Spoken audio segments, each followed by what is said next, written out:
안녕하세요. 청취자 여러분을 위한 오늘의 심층 분석 시작합니다. 오늘 저희가 함께 들여다볼 자료는요. 열림교회 유튜브 채널에 올라온 정진용 목사님의 설교입니다. 제목이 처음 사랑, 살아계신 하나님을 찾아인데요. 시편 42편을 가지고 2026년 새해를 어떻게 열어야 할지 그 메시지를 담고 있더라고요.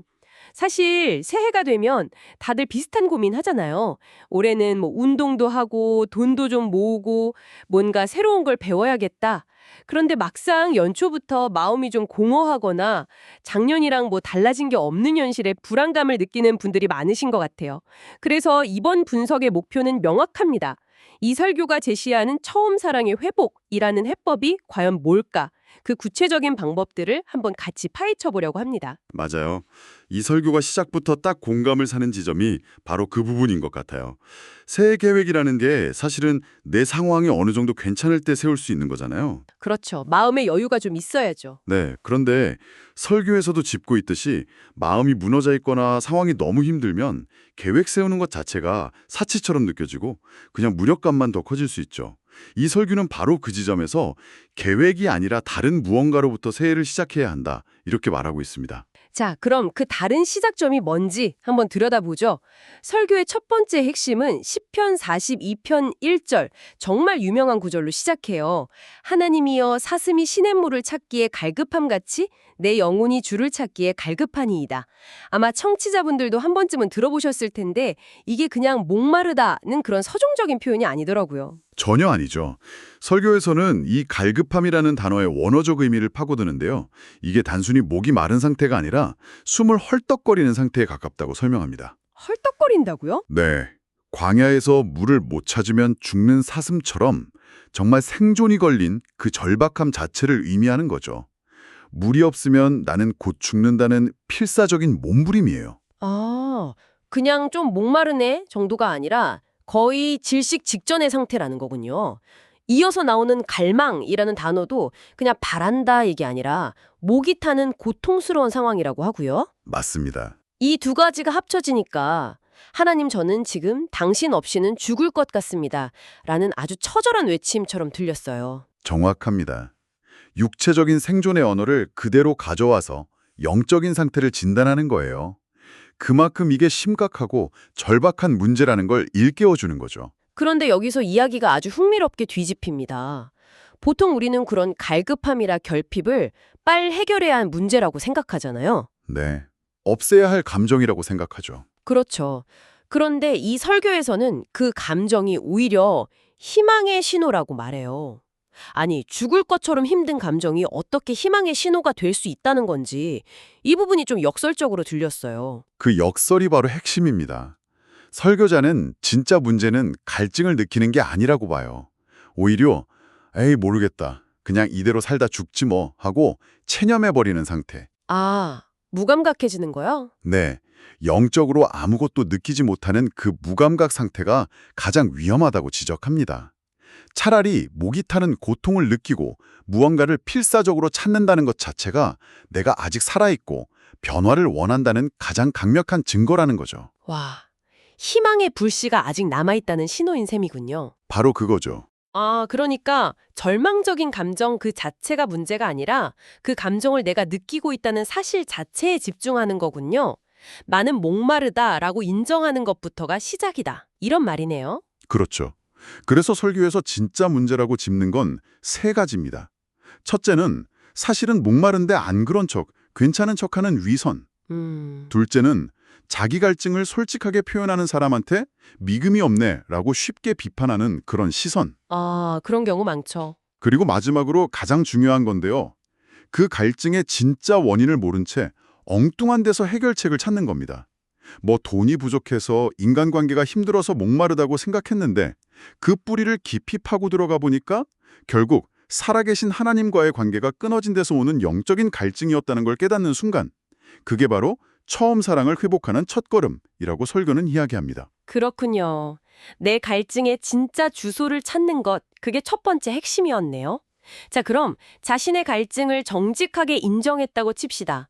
그런데 그 다음부터는 정말 외로운 싸움이 될 것 같거든요. 혼자서 나는 목마르다, 나는 불안하다고 외치고 있는 거잖아요. 이 설교는 이 지점을 어떻게 다루나요? 아주 중요한 질문입니다. 그래서 자연스럽게 두 번째 핵심인 공동체 이야기로 넘어갑니다. 혼자서는 버틸 수 없다는 걸 설교도 분명히 인지하고 있어요. 시편 42편 3절을 보면 이런 구절이 나옵니다. 사람들이 종일 내게 하는 말이 내 하나님이 어디 있느냐 하오니 내 눈물이 주야로 내 음식이 되었도다. 와, 이 구절은 정말 가슴이 아프죠.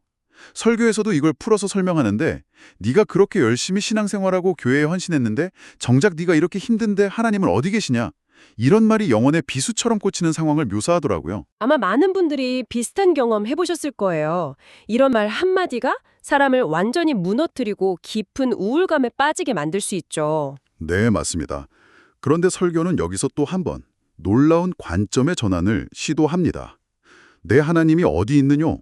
라는 그 아픈 질문을 단순히 나를 공격하는 조롱으로만 받지 말라는 겁니다. 조롱이 아니면요? 예레미야서 2전을 인용하는데 거기서는 오히려 하나님께서 당신의 백성들을 향해서 너희 조상들은 왜 여호와께서 어디 계시냐고 묻지도 않았느냐? 라면서 안타까워하시는 장면이 나와요. 당신을 찾아주길 바라는 거죠. 잠깐만요. 그건 정말 받아들이기 어려운 관점일 수 있겠는데요. 나한테 가장 큰 상처를 주는 그 말을 어쩌면 하나님을 찾게 하려는 신호로 재해석하라는 거잖아요. 자칫하면 내가 받은 감정적인 상처를 무시하거나 합리화하게 될 위험은 없을까요? 충분히 그렇게 생각할 수 있습니다. 그래서 설교의 전체적인 맥락이 중요해요. 이건 상처를 준 사람의 행동을 옹호하거나 아픈 감정을 억누르라는 뜻이 절대 아니고요. 오히려 그 통제 불가능한 외부의 공격으로부터 내 영혼을 지키는 일종의 내면의 힘에 대한 이야기입니다. 내면의 힘이요? 네. 다른 사람의 말에 내 신앙의 뿌리가 막 흔들리도록 내버려 두는 대신에 그래, 이 질문이 나온 김에 나도 한번 진지하게 물어보자. 나의 하나님은 지금 어디에 계신가? 이렇게 질문의 주도권을 내가 가져오는 거죠. 아, 공격을 성찰의 계기로 삼는 영적인 방어 기술이라고 볼 수 있습니다. 주도권을 가져온다는 표현이 확 와닿네요. 외부의 공격을 내면의 질문으로 바꾸는 힘이군요. 이어서 과거와 현재를 비교하면서 힘들어하는 모습도 나오잖아요. 4절에 내가 전에 성의를 지키는 무리와 동행하여 기쁨과 감사의 소리를 내며 그들을 하나님의 집으로 인도하였더니 이제 이 일을 기억하고 내 마음이 상하나이다. 이거 완전 라떼는 말이야 아닌가요? 예전엔 내가 신앙이 뜨거워서 다른 사람들도 이끌고 그랬는데 지금 내 꼴은 왜 이 모양일까 하는 자책감이요. 맞아요. 대부분 그렇게 해석하죠. 그런데 설교는 여기서도 관점을 비틉니다. 과거의 영광을 그리워하면서 자책하는 데서 그치는 게 아니라 그 과거의 경험을 현재의 자원으로 활용하라는 거예요. 자원으로요? 네. 즉, 내가 전에 이끌었던 그 공동체가 이제는 연약해진 나를 위해 기도해주고 내 손을 잡아줄 수 있다는 희망의 근거로 삼으라는 거죠. 항상 도움을 주던 역할에서 이제는 겸손하게 도움을 받으며 기댈 수 있는 존재로 역할이 바뀔 수 있다는 걸 인정하라는 메시지입니다. 아, 그래서 그 식사 대접 비유가 나왔군요.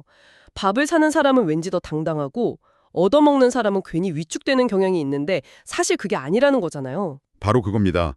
그 비유가 정말 기가 막히지 않나요?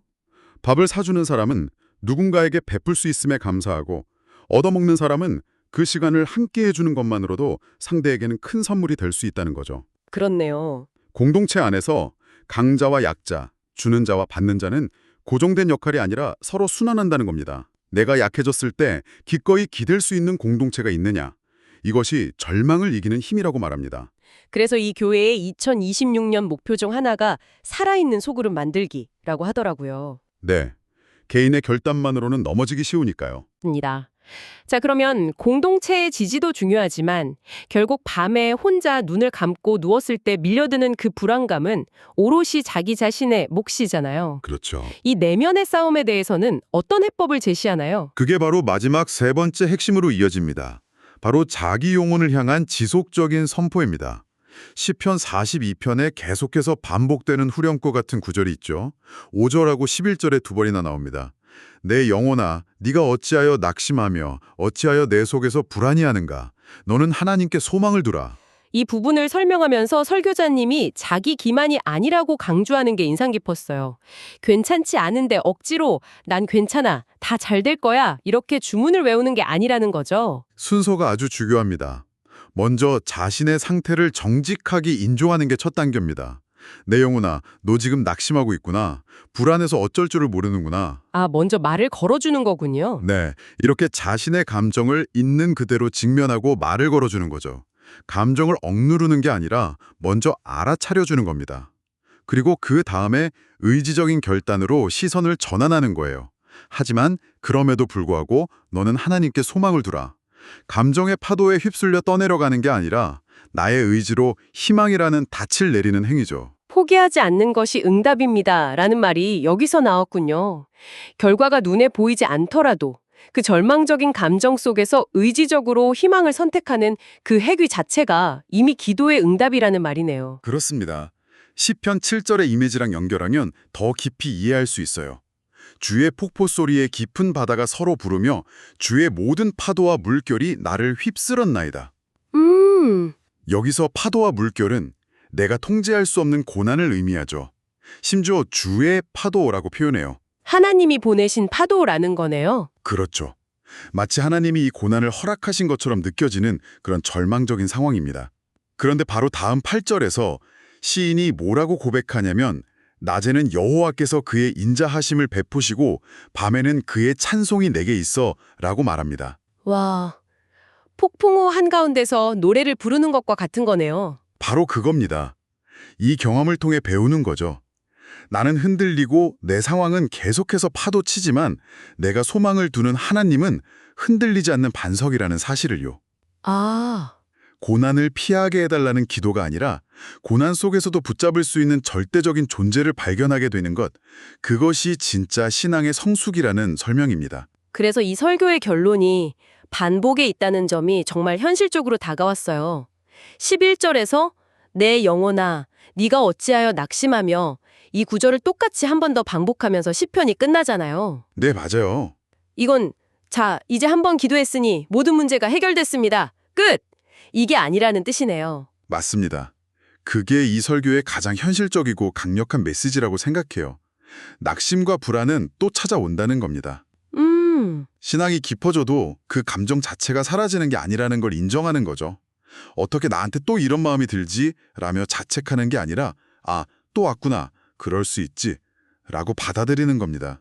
받아들이는 거군요. 네, 중요한 것은 그 감정이 찾아올 때마다 여전히 그리고 다시 하나님께 소망을 두겠다고 선포하는 그 반복적인 행위 자체입니다.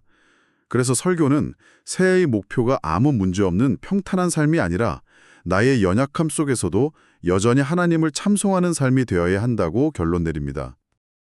오늘 이 설교 분석을 한번 정리해보죠. 2026년 새해 불안과 공허함으로 시작하는 이들을 위해 세 가지 구체적인 길을 제시했습니다. 첫째, 내 안의 영적 갈증을 문제 삼지 말고 오히려 희망의 신호로 여기고 그 갈증의 진짜 주소가 어디인지 찾아 하나님께로 나아갈 것. 둘째, 혼자 모든 짐을 지려 하지 말고 공동체 안으로 들어가서 서로의 연약함을 나누고 기댈 것. 때로는 도움을 주고 때로는 도움을 받으면서 심지어 나를 향한 비난의 목소리마저도 내면을 성찰하는 계기로 삼을 것. 그리고 마지막 셋째, 절망감이 파도처럼 다시 밀려올 때마다 그 감정을 정직하게 인정한 후에 그럼에도 불구하고 여전히 하나님께 소망을 두겠다고 내 영혼을 향해 의지적으로 선포할 것. 이 세 가지였네요. 네, 이 설교가 특정 신앙의 틀 안에서 이야기하고 있지만 사실 희망과 불안을 동시에 안고 새해를 맞는 우리 모두에게 던지는 메시지가 크다고 봅니다. 그렇죠. 우리가 통제할 수 없는 외부 상황에 따라 행복과 불행이 결정되는 게 아니라 내면의 의지적인 집중과 공동체의 지지라는 안정된 기반 위에서 파도를 헤쳐나가라는 하나의 로드맵을 제공해주고 있으니까요. 특히 포기하지 않는 것 자체가 응답이라는 말은 신앙을 떠나서라도 올 한 해를 버텨내야 할 많은 분들에게 큰 울림을 줄 것 같습니다. 그렇습니다. 심지어 상처 주는 말조차 더 깊은 의미를 찾으라는 신호로 해석할 수 있다는 제안은 우리에게 닥치는 모든 일을 어떻게 받아들일 것인가에 대한 근본적인 질문을 던지는 것 같아요. 그래서 청취자 여러분께 이 질문을 남기면서 오늘 분석을 마무리하고 싶습니다. 지금 당신의 삶에서 당신을 가장 힘들게 하는 목소리나 반복되는 어려운 상황이 어쩌면 단순한 장애물이 아니라 당신이 궁극적인 희망을 어디에 두어야 하는지 스스로에게 묻게 만드는 일종의 초대장은 아닐까요?